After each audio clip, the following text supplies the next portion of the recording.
Hello વિદ્યાર્થી મિત્રો, આજે તમારા બધાનું સ્વાગત છે આપણી નવી YouTube channel Nadeem sir academy.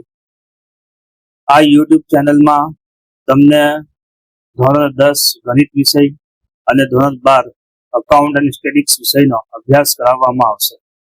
જેમાં દાખલા સ્વાધ્યાયના દરેક દાખલાની આપણે ગણતરી કરીશું અને તમને ખૂબ જ ઇઝી મેથડથી અને તમે સમજી શકો એ રીતે અહીંયા ભણાવવાનું તમને હું કોશિશ કરીશ, પ્રયત્ન કરીશ કે જેથી તમે સહેલી રીતે ભણી શકો. એમાં સૌપ્રથમ જે આપણે ચેપ્ટર નંબર 1 છે, ધોરણ 12 અકાઉન્ટમાં ભાગીદારી વિષય પ્રવેશ, એનો આજે આપણે અભ્યાસ કરીશું. હવે 2024 અને 2025 જે બોર્ડની એક્ઝામમાં પેપર પૂછાયું હતું એ બ્લુપ્રિન્ટ પ્રમાણે આ ચેપ્ટર બોર્ડની એક્ઝામમાં 5 માર્ક્સનું પૂછાય છે, જે તમને અહીંયા દેખાશે. હવે 5 માર્ક્સનું સેક્શન એ માં MCQ 2 પૂછાય છે, 2 માર્ક્સ, અને સેક્શન સી માં એક પ્રશ્ન પૂછાય છે 3 માર્ક્સ. એટલે ટોટલ આ જે ચેપ્ટર છે એ 5 માર્ક્સનું છે. 3 પ્રશ્ન પૂછાય છે, 2 MCQ માં પૂછાશે અને એક સેક્શન સી માં પૂછાય છે. Section B, section D, section E, section F માં કશું જ પૂછાતું નથી. સેક્શન એ અને સી માં પૂછાશે.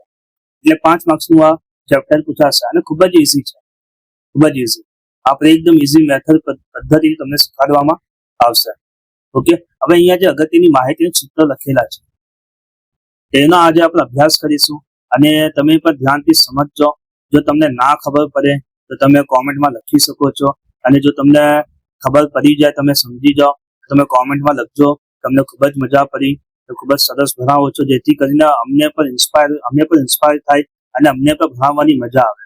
હા, તો સૌપ્રથમ તો તમે શું કરો કે આપણી જે નવી યુટ્યુબ ચેનલ છે એને સબસ્ક્રાઇબ કરી લો અને લાઈક કરી લો, જેથી કરીને કે હું જે પણ દાખલા ગણાવું એની સૌપ્રથમ મેસેજ તમને મળી જાય અને તમે જોઈ શકો અને તમે આ વિડીયોનો લાભ ઉઠાવી શકો અને તમને આ વિડીયો ખૂબ જ યુઝફુલ થાય એવું અમે પ્રયત્ન કરીશું.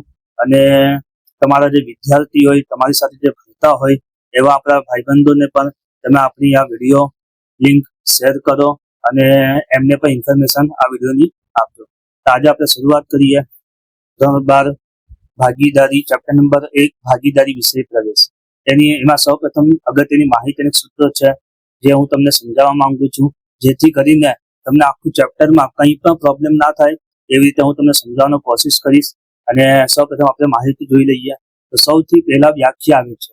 આમ તો MCQ પૂછાય છે આમાં, પરંતુ ભાગીદારીનો અર્થ જે વ્યાખ્યા છે એમાંથી વર્ષ પૂછે અથવા તો કલમ પૂછે તમને. તો સૌપ્રથમ આપણે વ્યાખ્યા જોઈએ. તો ભારતના ભાગીદારીના અર્થની વ્યાખ્યા.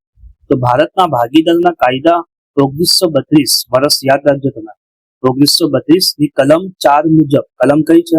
4 મુજબ. જો કલમ 4 મુજબ ભાગીદારીની વ્યાખ્યા શું આપી છે? તો ભાગીદારી એ વ્યક્તિઓ વચ્ચેનો એવો સંબંધ છે કે જેઓ બધા દ્વારા અથવા બધા વતી કોઈ એક દ્વારા ચલાવાતા ધંધાનો નફો વહેંચી લેવા સહમત થાય છે. હવે આમાં શું લખેલું છે કે વ્યક્તિઓ વચ્ચે એવો સંબંધ છે કે જેઓ બધા દ્વારા, એટલે માની લો કે એક ધંધો ચાલે છે અને ધંધામાં 4 ભાગીદારો છે, તો 4 ભાગીદારો ધંધાનું સંચાલન કરે, એટલે અહીંયા લખેલું છે બધા દ્વારા અથવા બધા વતી કોઈ એક દ્વારા.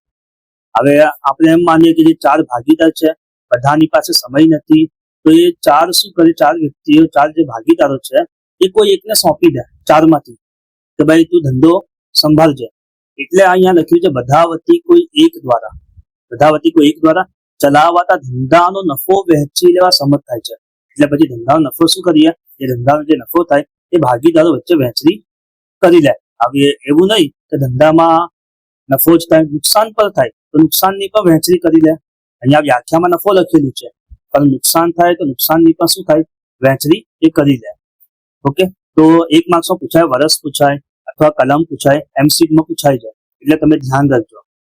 બીજું જે મુદ્દો છે કે ભાગીદારી પેઢીમાં ઓછામાં ઓછા કેટલા વ્યક્તિ હોય, તો 2, અને વધુમાં વધુ કેટલા વ્યક્તિ હોય, તો 50. MCQમાં પૂછાઈ જાય કે ઓછામાં ઓછા ભાગીદારી પેઢીમાં ઓછામાં ઓછા 2 અને વધુમાં વધુ 50 ભાગીદારો હોય છે. ત્રીજો મુદ્દો જે છે કે ભાગીદારી પેઢીનો નફો કે નુકસાન હંમેશા નફા નુકસાનના પ્રમાણમાં વહેંચાય. હંમેશા નફા નુકસાનના પ્રમાણમાં વેચાય, મૂડીના પ્રમાણમાં ન વેચાય.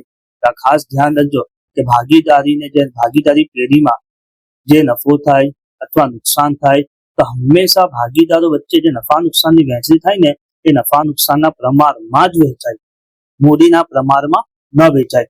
દાખલા તરીકે તમને દાખલો જ્યારે હું ગણાવીશ ત્યાં તમને ખબર પડશે કે કેટલાક દાખલામાં મૂડીનું પ્રમાણ આપેલ હોય છે અને નફા નુકસાનનું પ્રમાણ આપેલ ન હોય. તો આપણે મૂડીના પ્રમાણમાં નફો કે નુકસાન વેચવાનું નહીં. આપણે જે નફા નુકસાનની જે વહેંચણી કરીશું એ શામાં કરીશું? નફા નુકસાનના પ્રમાણમાં.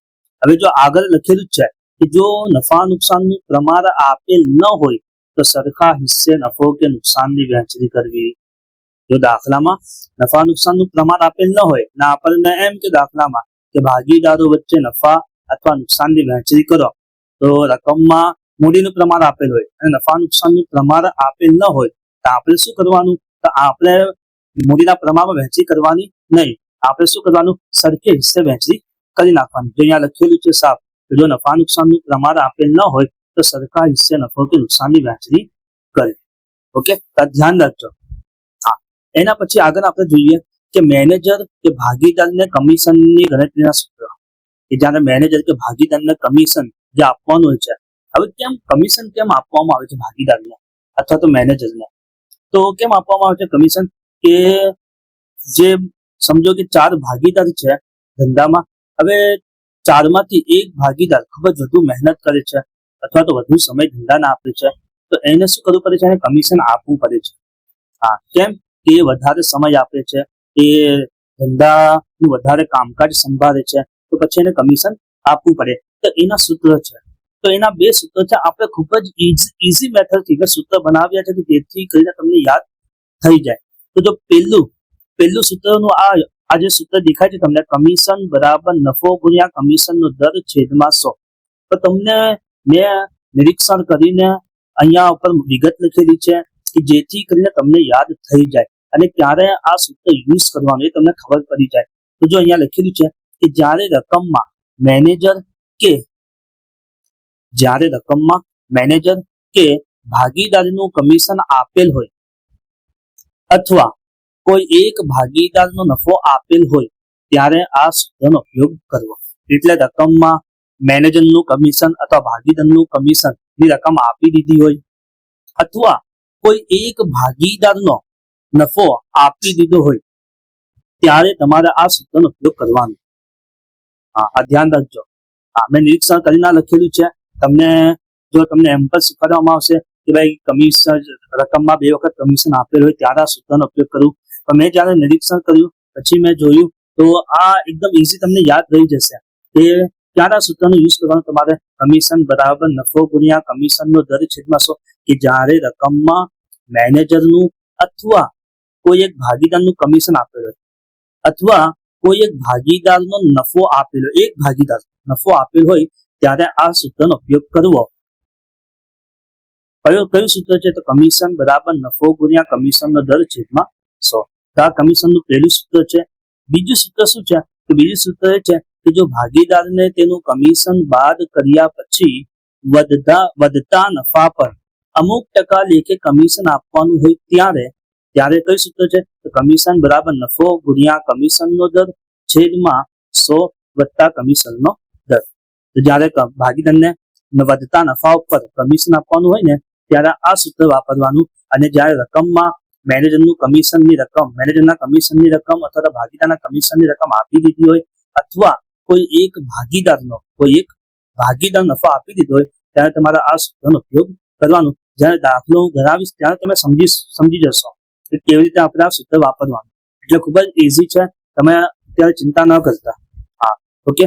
પછી આવે છે ઉપાડ પર વ્યાજની ગણતરી વખતે મુદ્દત. એટલે ભાગીદાર જ્યારે ઉપાડ કરે તો ઉપાડ પર વ્યાજ આપણે શોધવાનું હોય છે. તો મુદ્દત શું લેવાની? એટલે એન શું લેવાનું? તો જો ભાગીદાર પહેલું આવે છે, જો ભાગીદાર દર માસની શરૂઆતમાં ઉપાડ કરે તો એન બરાબર 78/12. આ સૂત્ર લેવાનું. એન બરાબર શું લેવાનું? 78/12. ક્યારે આ સૂત્ર યુઝ કરવાનું? કે જ્યારે ભાગીદાર દર માસની શરૂઆતમાં ઉપાડ કરે એટલે રકમમાં લખેલું જ હશે કે ભાગીદાર દર માસની શરૂઆતમાં ઉપાડ કરે છે તો ઉપાડ પર વ્યાજ ગણો, ત્યારે આપણે n બરાબર આ સૂત્ર લેવાનું, n બરાબર 78/12. ઓકે. અને બીજું સૂત્ર છે, જો ભાગીદાર દર માસની અંતે ઉપાડ કરે તો n બરાબર 66/12 લેવાનું. ત્યારે આ સૂત્ર લેવાનું કે જ્યારે ભાગીદાર દર માસની અંતે એટલે અંતમાં ઉપાડ કરે તો n બરાબર 66/12 આપણે આ સૂત્ર લેવાનું. તો આટલા સૂત્ર છે, આટલી ઇન્ફોર્મેશન છે એ તમે યાદ કરી લેજો. તમારે સ્ક્રીનશોટ લેવું તો સ્ક્રીનશોટ પર તમે લઈ શકો છો. ઓકે. હવે આપણે નેક્સ્ટ વિડીયોમાં કે દાખલા સ્વાધ્યાય આપણે ચાલુ કરીશું. પ્રશ્ન 3ના 11 દાખલા એ જ ગણવાના, એ જ પાકા કરવાના, અને બીજા જે એક્ઝામ્પલના તમને બતાવીશ એ તમે કરી લેશો તો તમારા 3 માર્ક્સ પાક્કા થઈ જશે. ઓકે. તો નેક્સ્ટ વિડીયોમાં આપણે મળીશું. ત્યાં સુધી તમે જો આપણી ચેનલ હજુ સુધી તમે સબસ્ક્રાઇબ ન કરી હોય, લાઈક ન કરી હોય તો સબસ્ક્રાઇબ કરી લેજો, લાઈક કરી લેજો, જેથી કરીને તમને સૌપ્રથમ ઇન્ફોર્મેશન મળી રહે. ઓકે. Thank you.